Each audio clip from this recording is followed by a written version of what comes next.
It was the middle of June.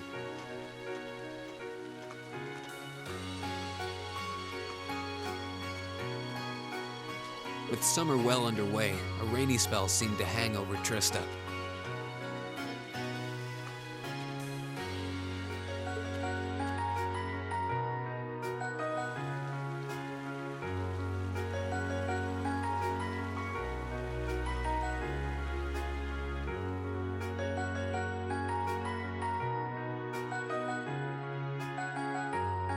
With our field study wrapped up, the other members of Class 7 and I returned to normal school life.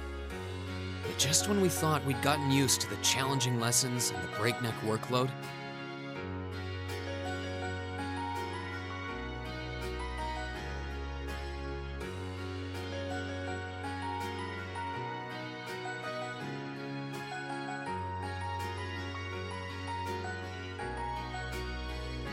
a moment of dread washed over us, making our blood run cold.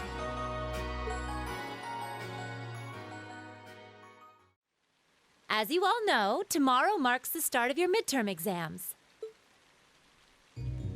I'm no good with all these papers and essays and circling answers, so I won't really be able to help you much. But I'm administering some of your tests, so I'll be cheering you on from the sidelines. Make me proud, class! Sometimes I lie awake at night and wonder how you became our teacher. As I recall, aren't you in danger of a lecture by the vice principal if our performance isn't up to par?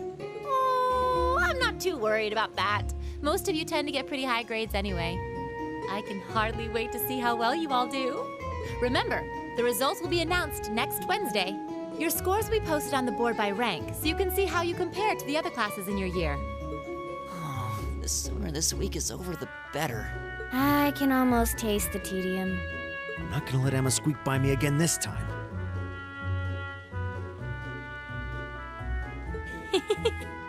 Oh, one more thing. They're gonna stick the average score for each class up there on the board, too. Our class averages? I suppose their intent is to furnish us with motivation in the form of class bragging rights. Well, I do enjoy a challenge. Anyway, I know it's only noonish, but I think that's enough homeroom for today. You guys can stay here and study, or just head on back to your dorms. Up to you. Prez, if you'll do the honors. Yes, instructor. Stand, bow.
Excuse me.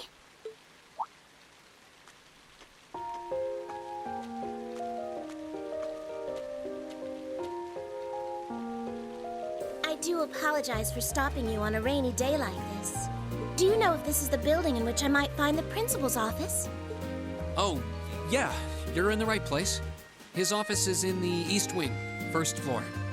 The receptionist might have gone home already, but I can show you the way if you'd like.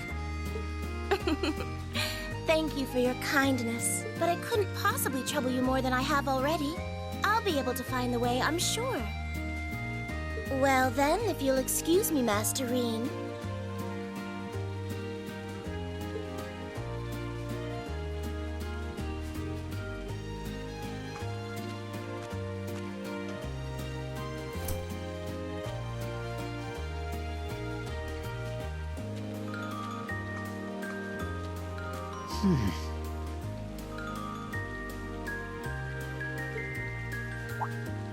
Wait a minute.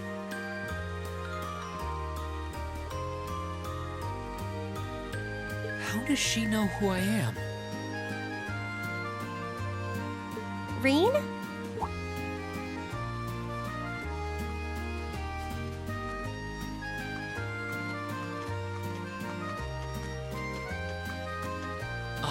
Hey there, Alisa. Heading back to the dorm? Yep. Emma and the others are staying a little longer to cram a little more. But I figured I'm not gonna learn much more today, so I might as well call it a night and start prepping for tomorrow. Right. Well, you're going my way, so what do you say we head back together? Sure, okay.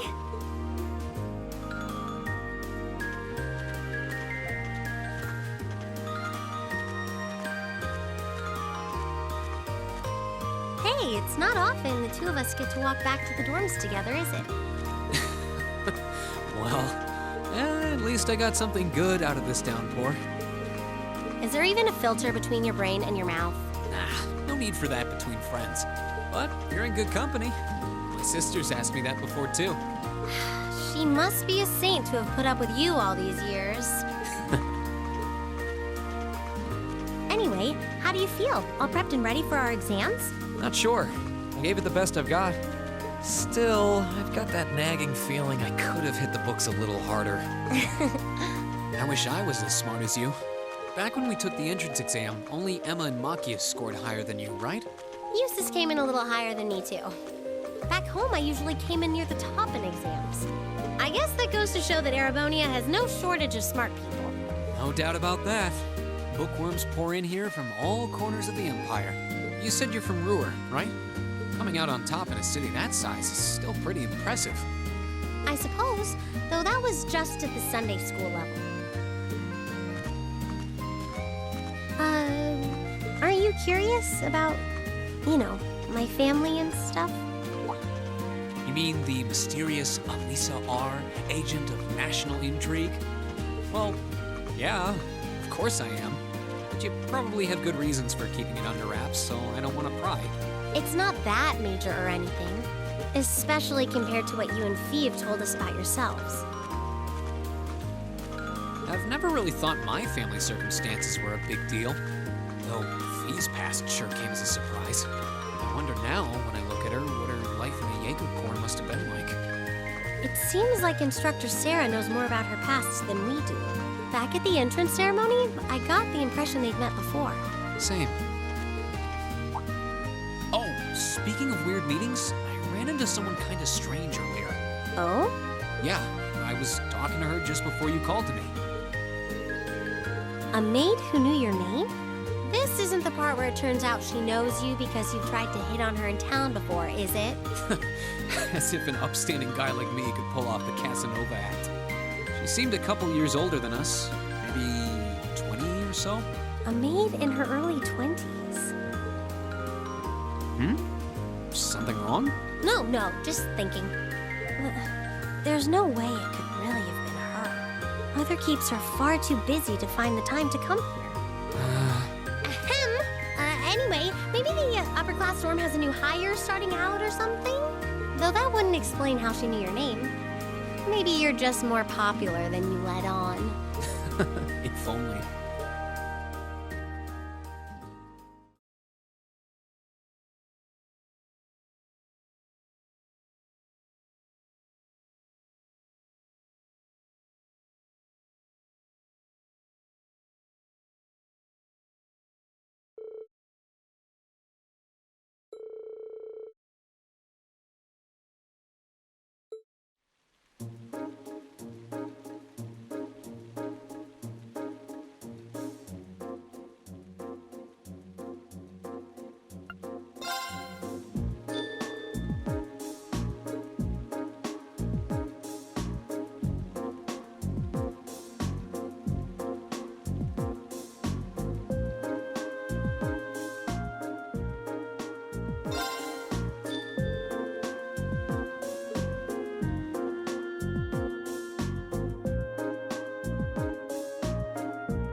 exams are over, I feel free as a bird. And I'll keep on soaring, at least until the results come back. I sympathize, but personally, I've got a good feeling about these. How about you, Emma? How do you think you did? Well, I don't think I did too badly, all things considered. Just stop before you embarrass yourself. We'll just have to wait and see what next week's results look like. Anyway, what do you think that was all about with Instructor Sarah? Oh, you mean that whole thing about going out of town to meet someone? Going out of town? Won't be back until tomorrow night? It's almost as if... She's going to meet her secret lover? Impossible. The Empire hasn't yet turned out a man desperate enough to woo that alcoholic typhoon. You have a point.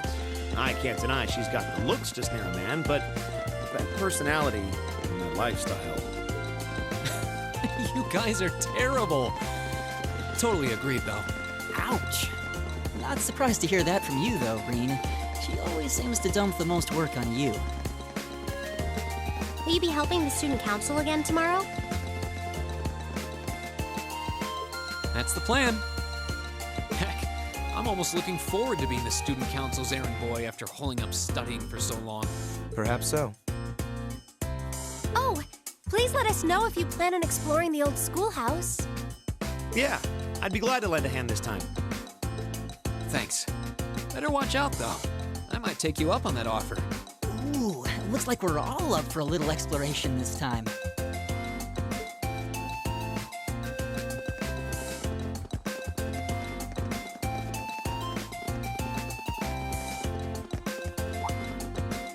Come to think of it, where did Gaius run off to?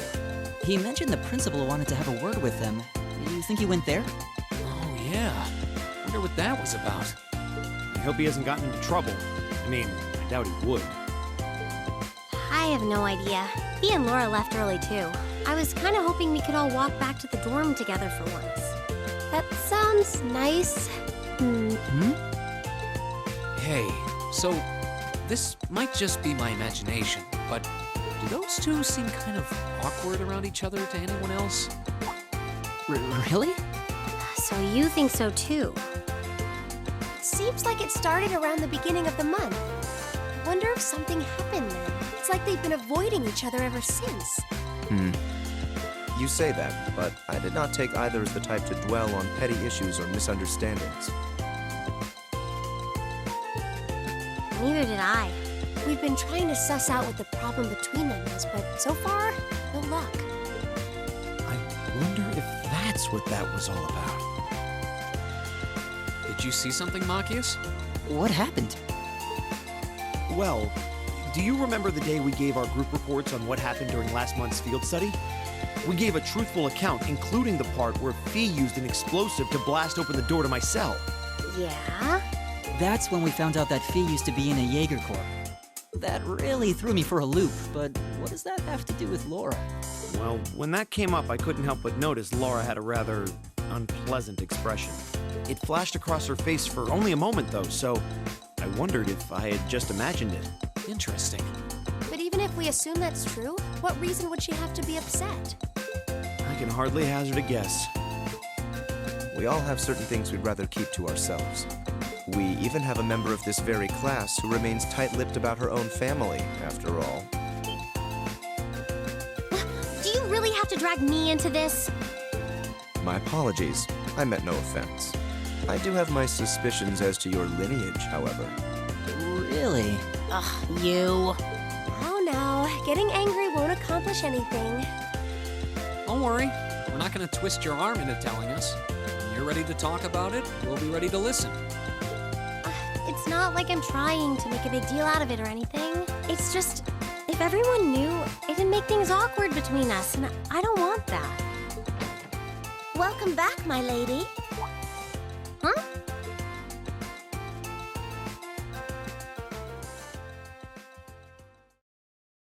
What? Sharon? It's so delightful to see you again.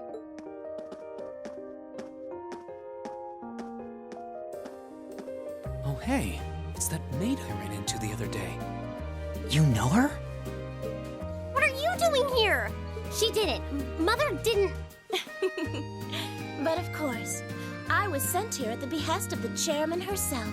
Starting today, I will be assuming the position of caretaker for Class 7's dormitory.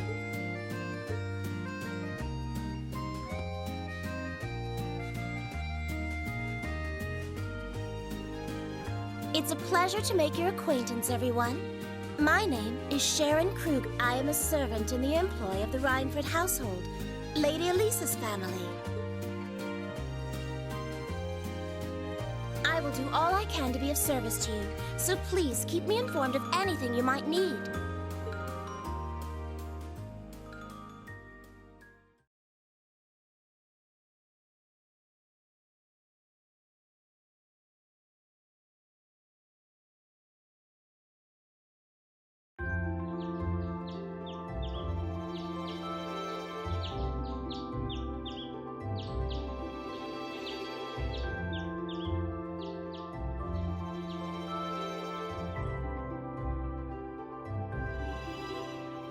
Whoa!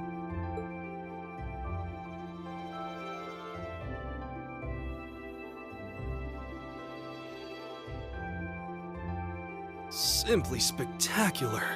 Just how many different types of food are there here? This looks more than edible. I believe this is what they call an imperial breakfast? That's right, Emma. It's a traditional Erebonian style of breakfast. I must apologize. It's taken me some time to familiarize myself with this kitchen, so my cooking has been a bit lackluster. Come now, Sharon. Your skill is something to be praised. This is far more colorful and varied than the breakfast served in my own home. I would compare this spread favorably with the breakfast served in the Duke's household. I'm honored that you think so. I've also brewed both tea and coffee if anyone would like some.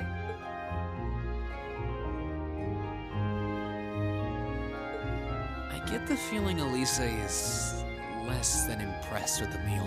It sounds like they had a big argument yesterday. Not a chance! I thought I'd finally gotten away from her. I'm not going to let her have her way this time. My lady, please. I truly don't believe the chairman sent me to keep an eye on you like that.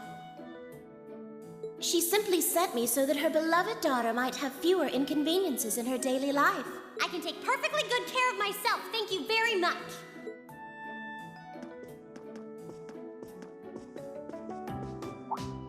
Oh, fine! I'll take this up with her myself then.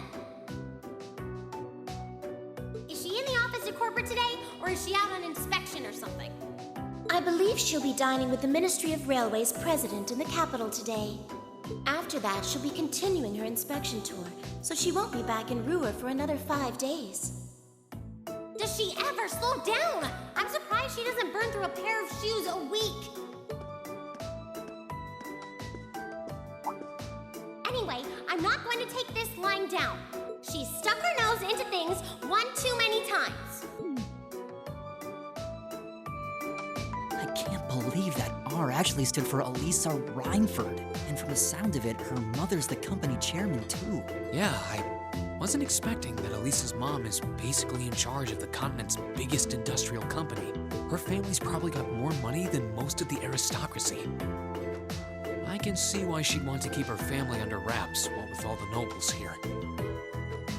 Anyway, I object to everything about this. Considering how busy Mother is, I'm sure she needs your assistance far more than I do. I knew it. You're really concerned about her, aren't you? The way you two care so much for each other deep down is one of the reasons I'm so proud to serve you. That's preposterous. Oh, my lady, I almost forgot to mention that I made plenty of your favorite apricot jam. Would you like me to spread some on your toast? Ooh, really? I mean, stop treating me like a child. Though yes, I would like some jam. It's almost heartwarming to watch. Looks like Sharon's got her number.